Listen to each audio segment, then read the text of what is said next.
opportunity to rewrite their story and what it looks like when we, as a community, choose to lead in that transformation. We are also honored to be joined by a powerful group of special guests, our panelists, voices from across our community who each bring a unique and necessary perspective on what second chances mean from where they stand. Thank you for lending your insight, your truth, and your heart to this conversation. And finally, a sincere thank you to Mayor of South Fulton, Mayor Kobe, who should be here shortly, for your leadership, compassion, for recognizing the value and uplifting lives through action. Your presentation of this proclamation to Mr. Willars is not just a statement, it's a movement. It tells our state and our youth that their past doesn't define their future, and that redemption is not just possible, but celebrated. This day is more than a ceremony. It's a call to embrace the light in others, even when the world has looked away. It's about community, compassion, and creating positive pathways forward. Thank you for allowing us to take part in this celebration. Just a reminder, second chances don't just change lives, they save them. Welcome to the Proclamation celebration of Mr. Christopher Willars.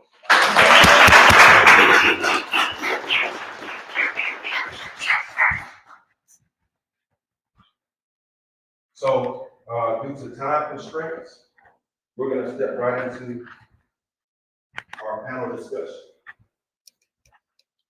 I have a couple of questions I want to ask. Good afternoon, everyone, and welcome to a special live recording from the Clayton County Library.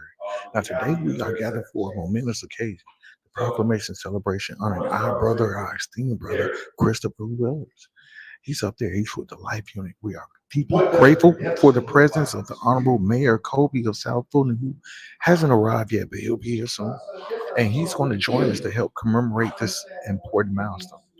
This celebration is further enriched by a distinguished power panel featuring Dr. Terrence Berry, Derek Warner, Whitney Jones, Tabitha Trammell, Herbert Pitts, better known as Straw, and Brandy Little, each of whom brings exceptional insight and leadership to today's discussion.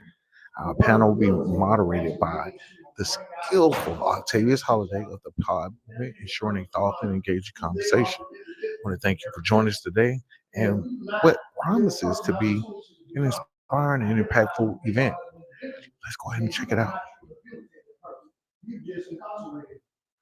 And Captain like an elephant. And if you don't give him education, once he's released back into society, I have to prepare like I do my little pet American book. Once they get free, without guidance, they will run wild. Then ultimately probably will fight somebody.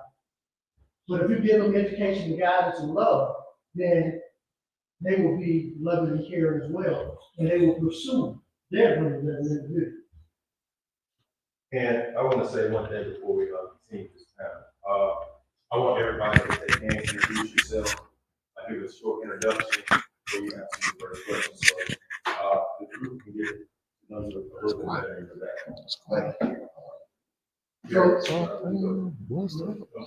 So my name is Jared Warner. I know it a little like that.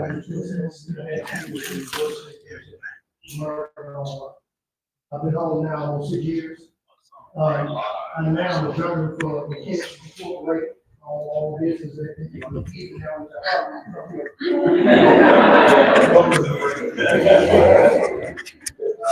I'm also founded CEO of the Corporation Outreach Development Corporation. We also do events. I go in and out of state prisons, motivate the guys to understand they're not going to be it. And just an experience they've gone through in life, and there's a much brighter future than what they choose.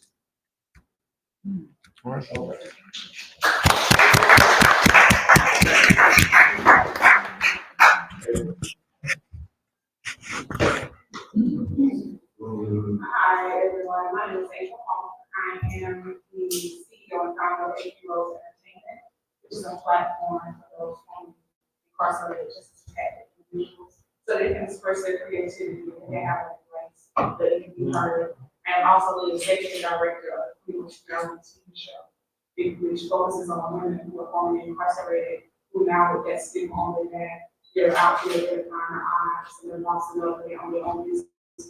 So we're doing entrepreneurs and we're getting back out there showing that, hey, regardless of what they say, we decide and we make our future. You know, so that's what we do. I myself, I did 5 years, I've been out 2 years. And so, hey, I'm glad to be here and glad to see all your faces. You know, stay tuned, I'm soon to see you. I have a question for you, of course. You talk about stigma. What stigma? We're talking about stigma right now, God. Came out, changed your life. The biggest thing that I have coming out is the re-entry process of that felony falling in the last finding employment. Basically, the reason why we developed the show, so we could create our own employment and employ others. That was something that I faced so many times. People do and then they say, well, hey, we never were incarcerated. I'm sorry, I know your experience, but because of your background, I can't employ you. So that's one of the major things I saw, and even with going to find the housing, because I have a background, they want to decide what area I should live in. They want to decide basically, you can't come in a good area, so we're gonna set you somewhere for failure to where you can fall back into where you just came from. And so that's what we specialize in. We're here to, they won't let us go in through the front door, so hey, we'll take the sunroof, we'll take the back door, we'll take the side door, but regardless, we're stepping in, we're stepping up, and we're stepping out, and we're gonna find those students who will make them away to get what we need to be. And we're coming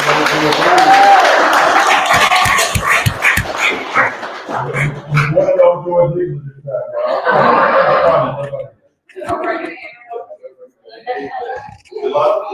Okay.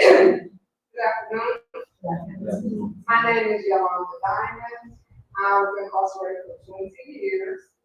On a murder conviction for a vehicle accident. I was originally sentenced to 3 licenses plus 100 years. So bust it down, it was like plus 25. I'm here before you today. I have been free for 10 years.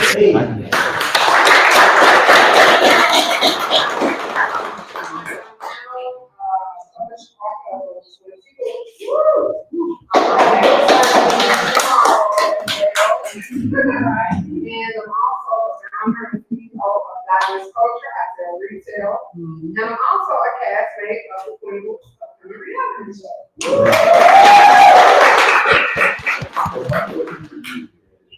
what advice do you have to others, and especially women that are coming home, trying to get their life back together? What advice would you give them? The advice I would give anyone coming out and trying to steer the course is to stay focused. To stay focused and to not get through into any circumstances. Believe in yourself and continue to strive.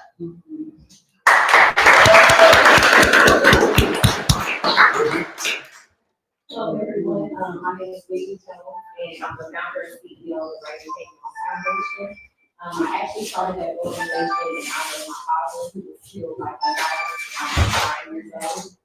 So what we do is we provide support and resources to families who have been impacted by gun violence. And I'm just happy to be here to share a little bit more about our story. Talk a little bit about the story. What does second chance mean to you personally? So for me personally, second chances is an opportunity for us not to be defined by previous mistakes. And I'm gonna repeat that again. Second chances is another opportunity for us to not be redefined by previous experiences. I know each and every one of us in this room has made bad decisions where someone has given us a second chance. And what we don't want to do is take that for granted. Because you may not be guaranteed a third time to do it again. And so for me, when you are given those opportunities, you need to right your wrongs, ask for forgiveness. Also, share your story because you just never know how that might impact other people in their lives. So that's my personal view of what second chances are all about.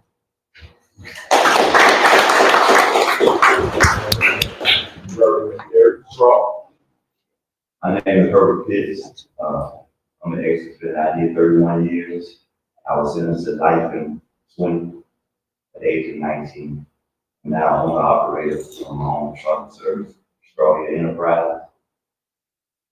I'm just here today to support Pod and all the others that deserve that second chance.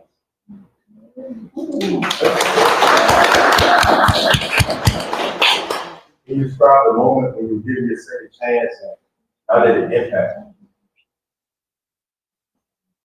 The moment I got my second chance, I actually got a letter from the parole board that they sent out. Didn't know that they were giving me clemency with a 90-day letter. That letter was bittersweet to me because I knew at the end of the 90 days, I would be being transferred from one agency to another agency. I had a 30-year sentence in the federal system. And I'm here today because I got immediate release 2 months and 2 days after being released from Georgia.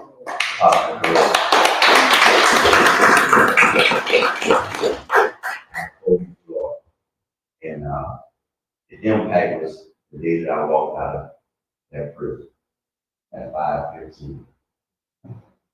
I knew then I felt for life. I didn't grow up.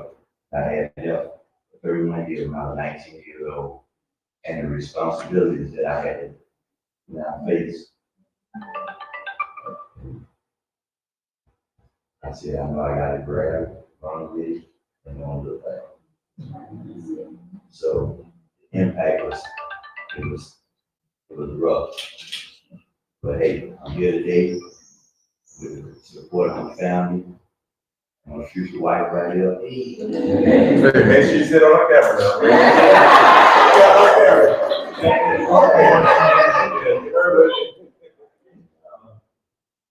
Hey, I'm still rolling.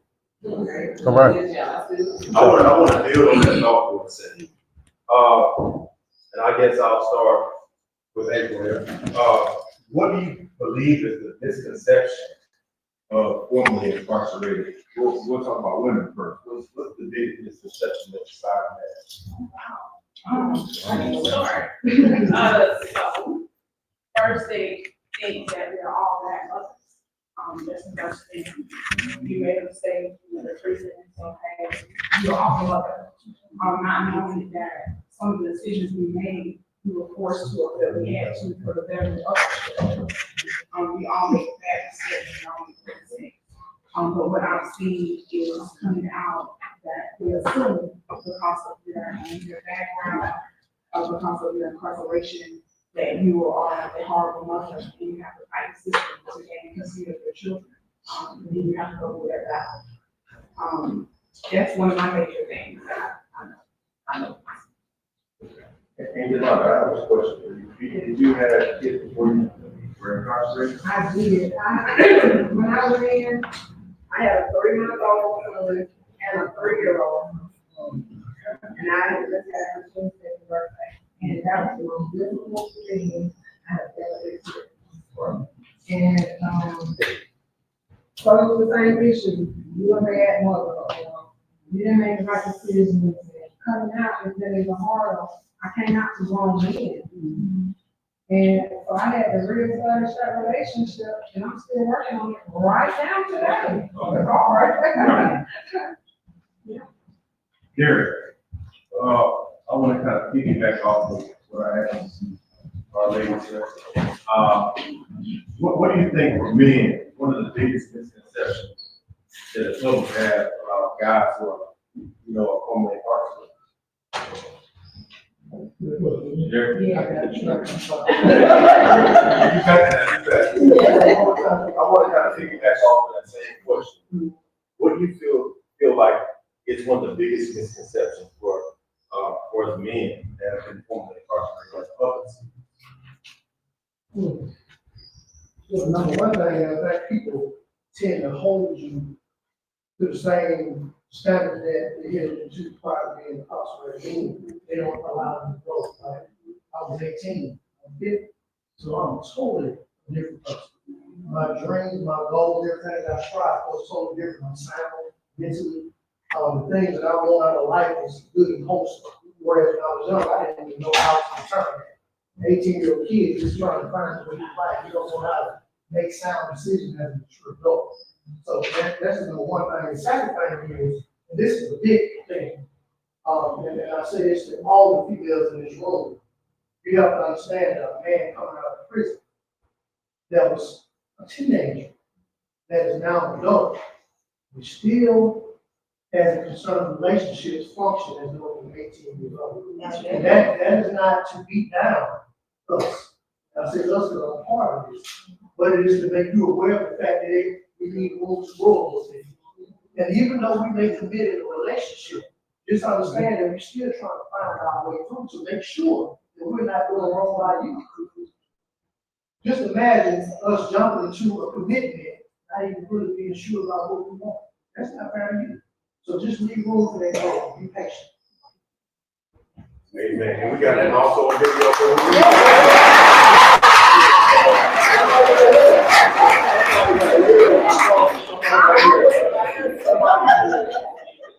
Now, change direction just a little bit. And how would you begin to speak to someone who's struggling to forgive? For a person that's looking for a second chance, how would you, because your perception on second chance is still parallel, but it gets there a different way. How would you come about to tell someone, hey? Really hope you guys are getting this because the volume might be a little low, but I'm gonna like boost it up a minute. But like the questions are off the chain when it comes to being able to get that second chance and what does it mean, especially being second chance month. This is the topic we talked about on the conviction fiction. We're gonna go back live right now. And it wasn't until roughly 12 years after that God placed it on my heart to forgive the woman that took his life. And on August 17, 2018, I had the opportunity to meet Deborah Trice for the first time at the Madison Correctional Facility in Indiana. And I was able to get a lot of my questions answered as far as the events that led up to my father being killed. And that gave me the closure that I needed. And so when I left that prison, it felt like 10 pounds had been lifted off my shoulders. And I later realized it was all the anger, the bitterness, and the that I had carried for almost 20 years. So having the opportunity to meet her in 2018, she was actually released in 2019, and she reconnected with me and my family. To this day, me and her still have an amazing relationship. And one of our biggest goals is to actually travel the world and share our powerful stories. So with going through my journey, it has drastically changed my view of second chances because even though Deborah made a terrible decision back in 1998, I feel like it should not define the person who she is today. And that shouldn't prevent her from being able to make an impact on other people.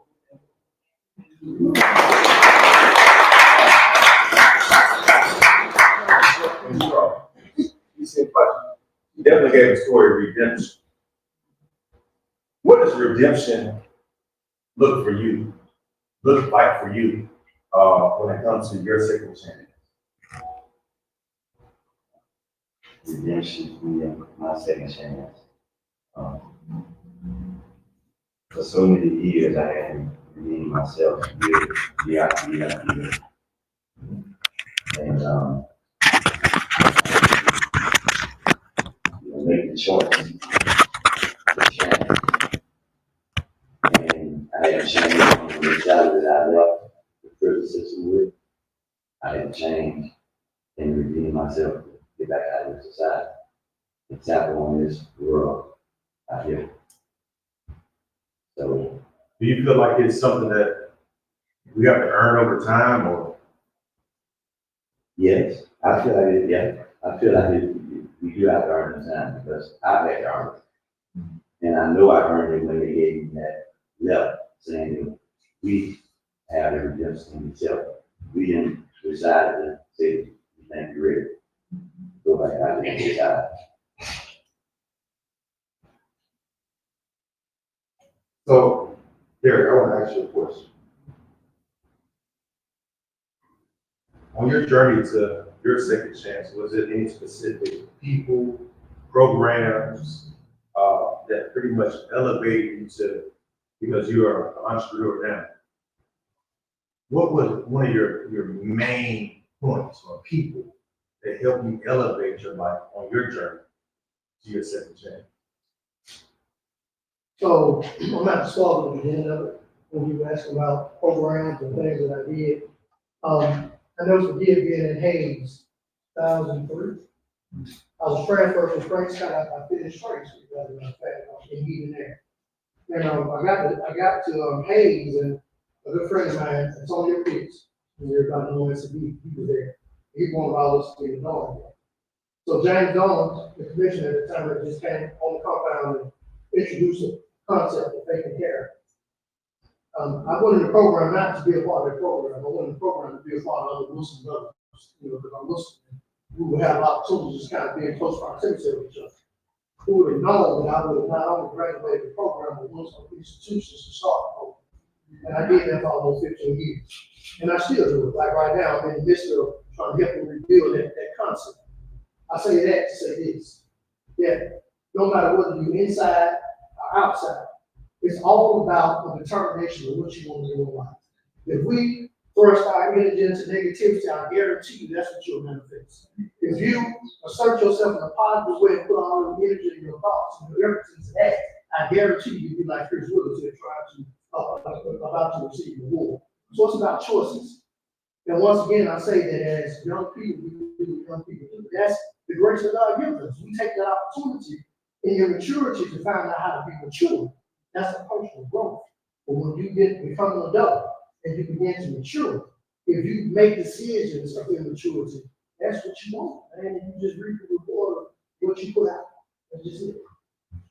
I want to kind of bring it back on full circle. We spoke on your children being at a young age when you did please.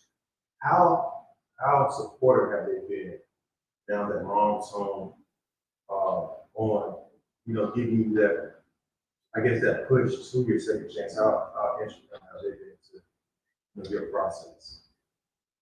Upon coming out, my both sons, they struggled for me to forgive me. They needed to understand everything that some of what I told to them over the years. And even though I did extend some, it's still more detailed though. Since I have been able to talk with them a little bit more, my oldest son has been my biggest supporter. He pushes me through everything. My youngest son, not so much, but he is at a place now. I have been able to talk to him. He came to visit me actually for the first time and stayed with me maybe 3 days, just a couple of months ago. He is 30 years old now, 31 years old. So that itself was transformed to know that now he can say, I love you.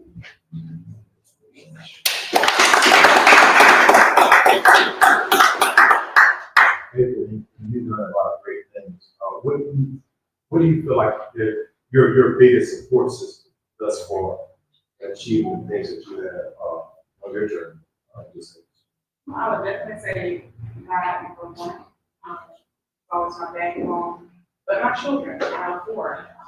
My teenagers, they're twins, they're 14, and my oldest is 24 and 22.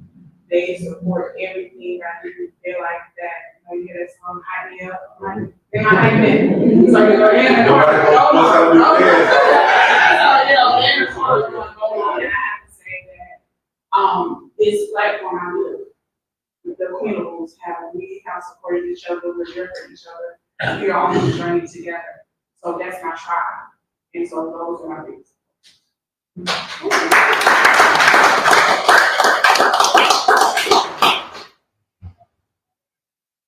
Strong. We'll bring this back full circle. If you wasn't given a second chance, what would your life look like? Being back in that system behind waking up every day, seeing fences and all the barbed wires in this 8x10 cell, looking at that locker box that all my personal items in my whole life, man.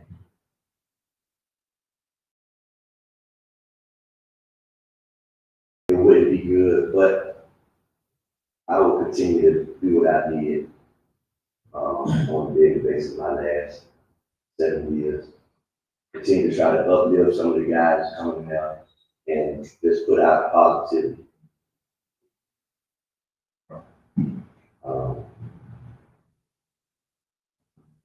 I know I've been crying a whole lot more and just still praying and hoping for that second chance.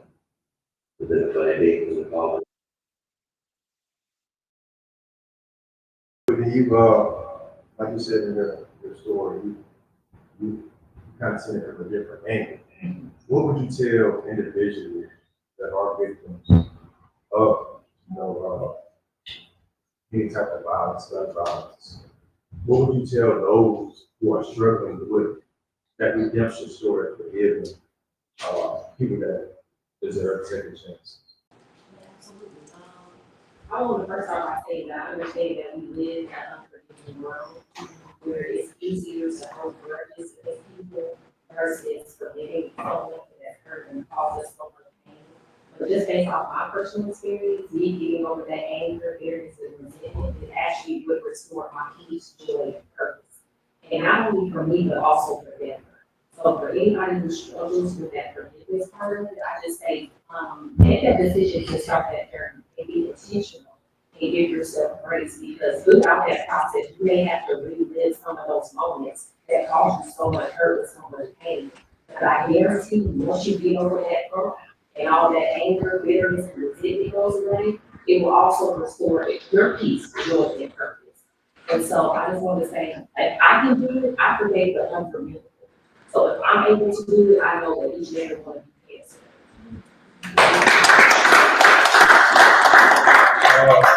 Before we open the floor for any questions that our audience has to the panelists, I'll be remiss to not say thank you to your folks for coming and celebrating with us today. Of course, Mr. Christopher Willars, where you were celebrating with the Proclamation Song.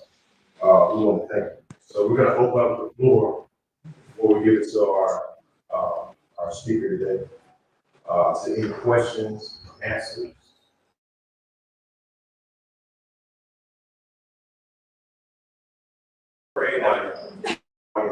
Any questions out there? Go ahead, Chris. I got a question. And I want to say thank you to each and every one of you guys.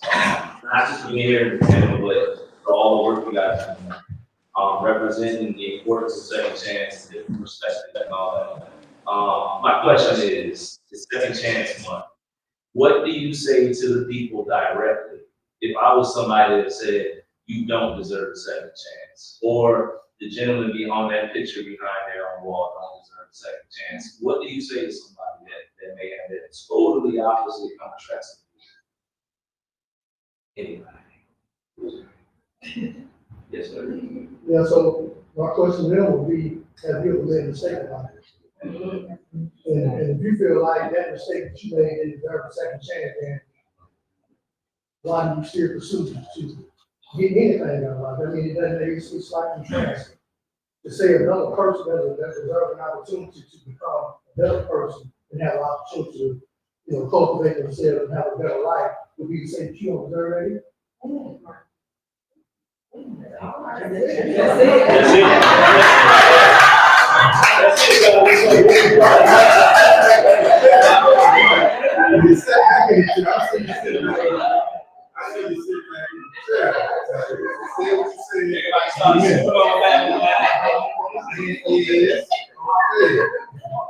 other questions? How everybody doing? I came in late, so I really don't have a question, but I just want to add to what's going on about the streets. Well, I just came, I did 17 years. And just to speak to my experience itself, you got to want to change. A person itself got to want to change. Because a lot of stuff that was implemented in the system, it's not everyone. But by you wanting to change yourself, that shows growth in you. You know what I'm saying? No matter what you face. Because you face everything every day. As we see, we all got social media we face. And we see what's going on behind the wall right now. So it's up to each individual, especially kids. Because if it's hard for the men to do it, are for the women, but they lesser of them. Right. So we gotta have strength of self to reach out to them, because the journey is not easy, especially if you're around a group of people that's deal for perfection. Like the brother said, he wanted to get around a group of people because they know they love you. Learn. So long as you're around people that learn, you can elevate. Some people don't have norms or structure, and some people can elevate, grow. Even coming in as a youth, I know some cats who came in still things. I was blessed by God. I can't say I did, because I'm just man, just like they want. But it's about a great power of the spirit. You too. And now you can understand the kid, that's what you can look back. You can't really leave people behind. No matter the crime situation. Because we know every day, right? Crime, what is it? Crime is going on right now. We can't stop it. But we can't help those who are changing. I already know that they change is for heart. They might not see out. Because without this, you gotta find a way. So you gotta dig and sow the trenches. So I was talking to some brothers, we just brought in some pamphlet, y'all. Because we know when we come up out of here, it's about financial, family, friend, support. And I learned this when I was in TC. It's different trading on things. Trading, learning a skill set that's beneficial, not only for adults, for kids as well. So by you learning a skill set, which can help you when you come out. We also have programs as well that's there for you. When you learn these things, you got to worry about that part of life. Because when you come out $35. So when you have these things set up for you, it's a good 80% chance you won't. But when you don't have nothing, I did 17, I came home, every corner I turned, there's somebody on the corner. They got these posters up, they need help and all that. I don't know what happened. Within those time frame out, but I know there's nothing going on. You can in every corner, someone homeless. We need skill set that will help each other. You know, it ain't matter we coming out, we know what we done. You know what I'm saying? Crime level. When you come out and you see life where it was when you left, bro, you know it can help me all right. It's just so we have something to offer. I can't offer. Okay.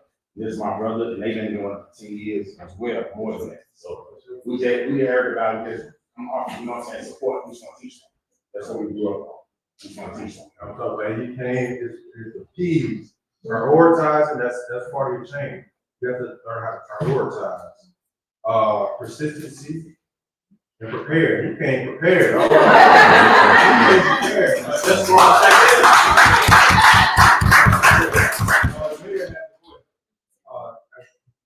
what the gentleman said is maybe I've heard about programs being cut back. You know, now all kinds of programs being cut back. But what programs were in place on the inside or on the outside that are gone now that you feel really helped? Or what are new programs that weren't there? You know, just as a policymaker, but also as citizens, we can advocate. What are the sort of programs and things that really make a difference, either on the inside or outside, that we need to bring back or bring more? For me, it was the Lions Group. That was a powerful, impactful. It covered stability, it covered your goals, it covered getting trades, it covered family, it covered everything you could possibly think of. And what steps was necessary with the victims too to help you to help gain your parole. So the Lions Group. For me, I think I'm the most recent. I only been out 2 years. They didn't, so I don't know what they took, but it took away. Because while I was there, I took a class on business customer service through Central Technical College. And that class, being that I had been there for 5 years, they gave us refreshers on the computer. You know, when I came home, I didn't know how to use iPhone. I didn't know how to do those things. Things had changed. So taking that class, not only did it help me to develop my business plan of seeing the criminals on the computer screen, but it also provided me with those computer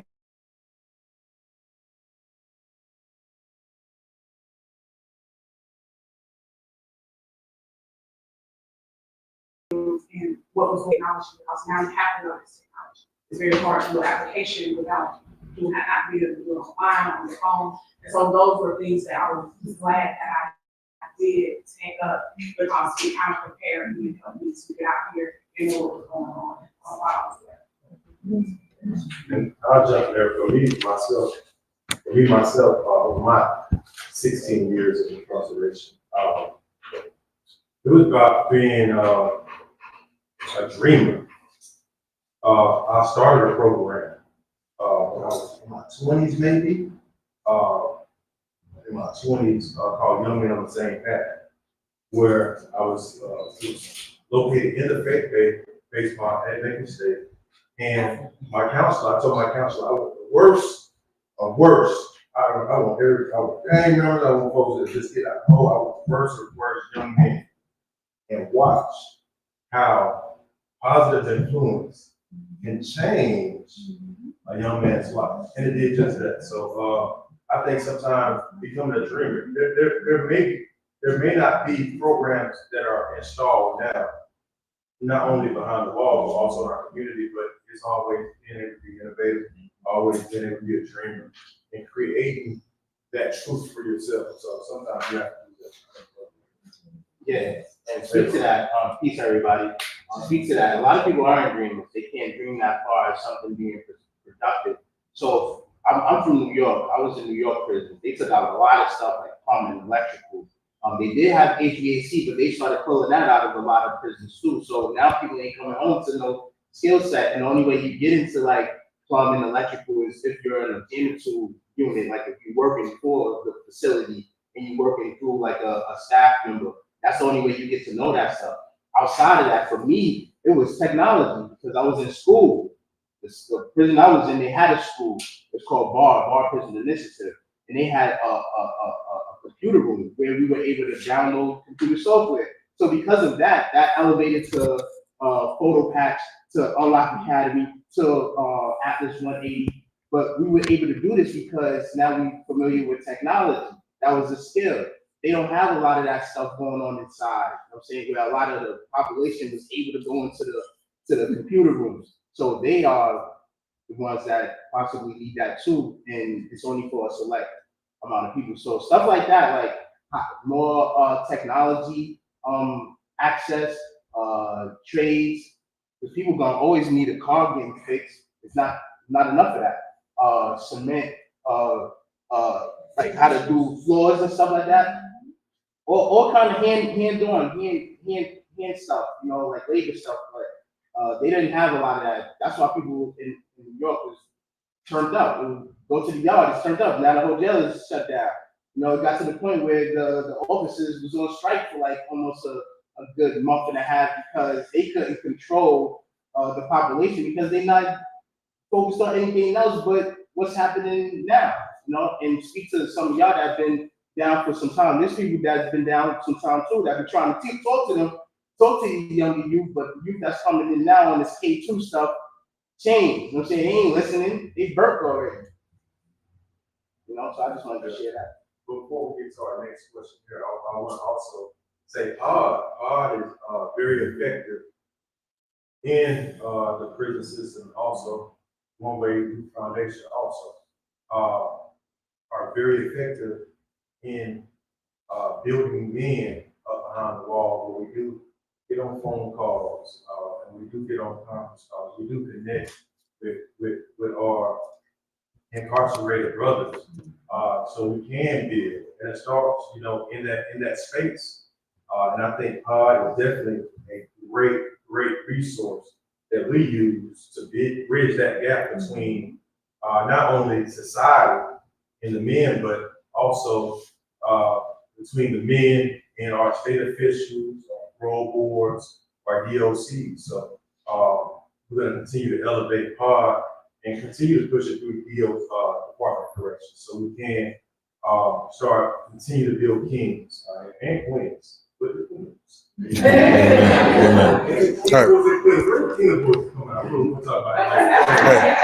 Hey, this is Antoine Rivers with the Conviction Fiction Podcast. I know a lot of the members up in here, and it's just a question that piggybacks off of the Dreamers and some of the stuff that my man was saying about programs, and even the mayor, he was speaking about like what worked, what didn't work. So for the leaders in here, there's no particular person I'm looking for to answer this question, but if you can envision the next 5 years of progress for communities like ours, what would that vision look like?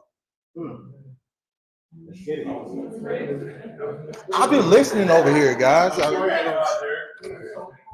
if we see, just by virtue of you all being in this room, because you can have to care, right? You don't have to be here. You know, a lot of people take the same path that most people in society take, and they mistake that's something that we need to figure it out. That's not your stance. We need to do the same thing for kids, because that's our future, our youth. You know, look, I'm 50, I'm over the hump, as they say. You know, but whatever experiences we have in life, we need to take what we have in our vessel and pour back into our youth. Because right now we're failing. You know, just like the brother was talking about them being on K2. You know, just that element itself is causing the Department of Corrections to be a war on. Like you had, what was it, 230 people in the last 2 months that died? And nobody cares. Nobody seems to be making noise about this. We're supposed to be outside at the top and say, hold on, these are human beings. Who's going to stand up for these guys? As a matter of fact, let's get a little deeper. Let's talk about all the murders that are happening in our own neighborhoods, with our youth. Right. Because we got rappers out here making money off of their demise. They're selling them and sending them the wrong message. They're not telling them to grow and develop to be good, decent people that they may be able to live a prosperous life. They're telling them to die. And they're lying. And nobody's doing nothing. And I'll take it.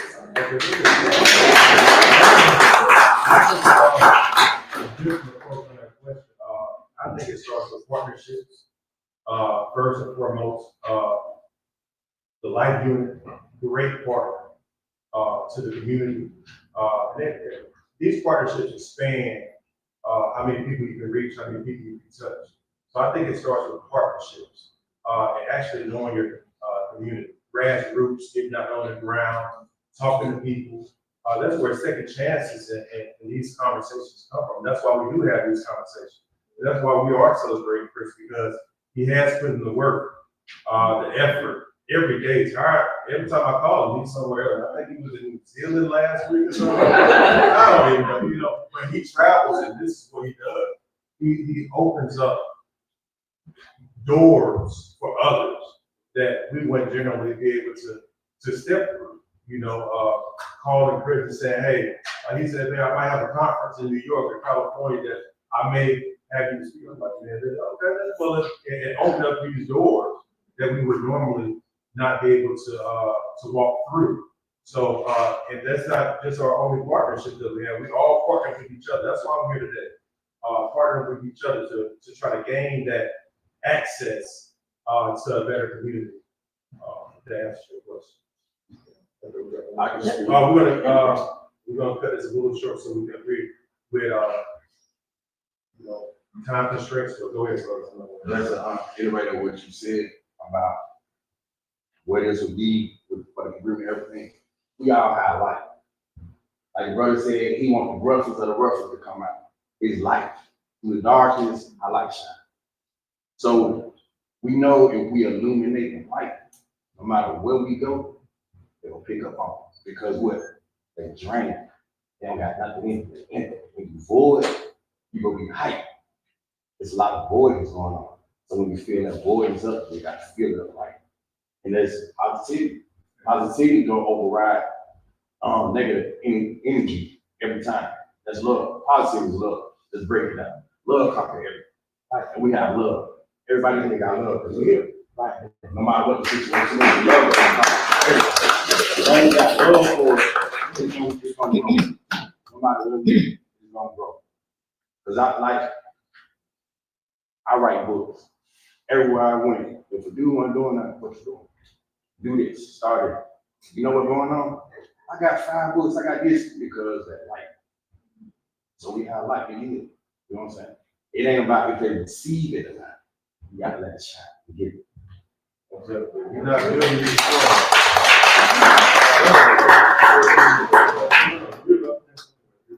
I hear that presentation. Yeah, I just wanted to say something about the partnerships. I did want to piggyback on what you said about partnerships, because that is very monumental to our success in making things change in this community. We all have different, we all have different things that we're good at. And it's like the game of Monopoly that we used to play when we were younger. Everybody wanted to get more involved and get, lock that down. That's the place to go. But the thing is, we need each corner. We have the light community, we have pie, and we have the people. We're on the entertainment space, but at the same time, the base of our thing is entrepreneurship.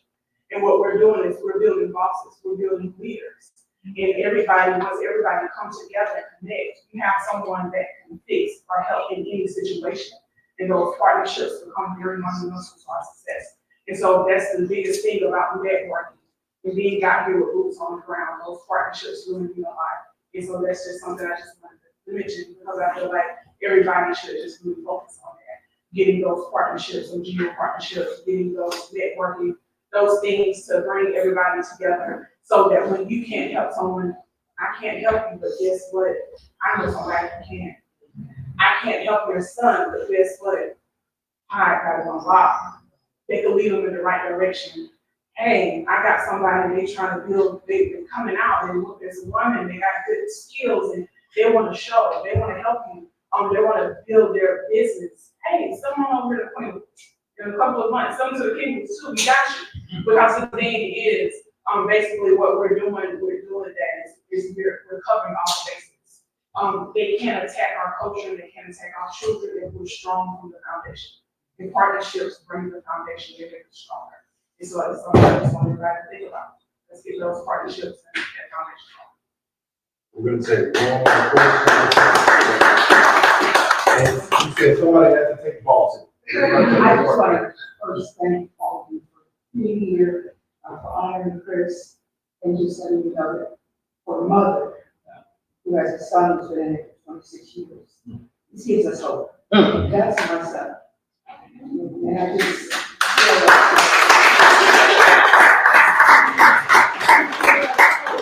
you get to a place sometimes where the door seems like it's gonna open and it closes. And you go there again and the door closes. Yeah. And after a while you start thinking, I can't go down that door again. I can't open myself up to that hope again. But seeing you here, and you're out, and you're succeeding, it gives me another day hope. Now, I know what he's doing with Pop, but the parole board doesn't seem to know what he's doing with Pop. That door keeps closing. So I've come here to support anything I can support with Pop or any other organization, because it gives me hope. Those 26 years that he's been serving, I've been serving those.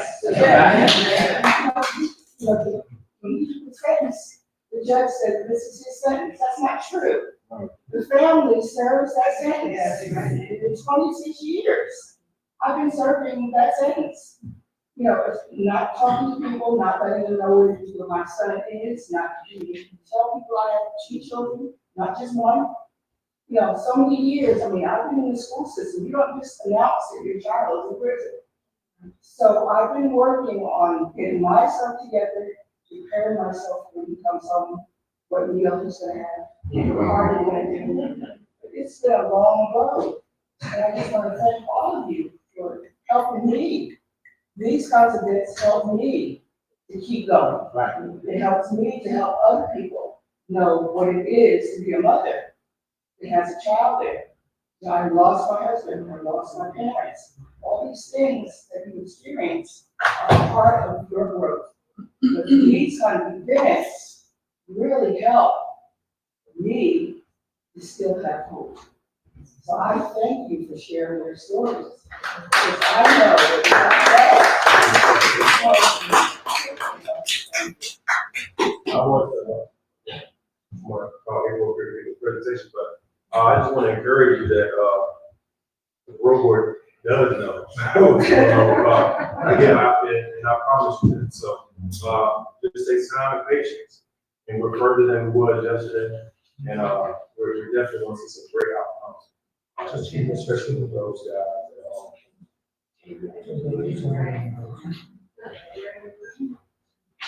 All right, so good afternoon, everybody. For those of you who don't know, my name is Antoine. And I'm honored to be here today to stand for you guys. And I just wanted to tell you a little bit about what second chances mean to me. Because we are bringing this month to a close. We deserve way more than a month. We'll take what we got. Okay, so basically, to me, second chances are not just opportunities. They are God's way of whispering. You are not your mistakes. You are not your mistakes, but you are your potential. Second chances represent redemption, resilience, and the undeniable truth that no matter what has tried to break us, we still have the power to rebuild, to rise, and to redefine our stories. Today, I'm proud to introduce to you 3 incredible men who are currently still incarcerated, but who have not allowed their circumstances to define them, despite the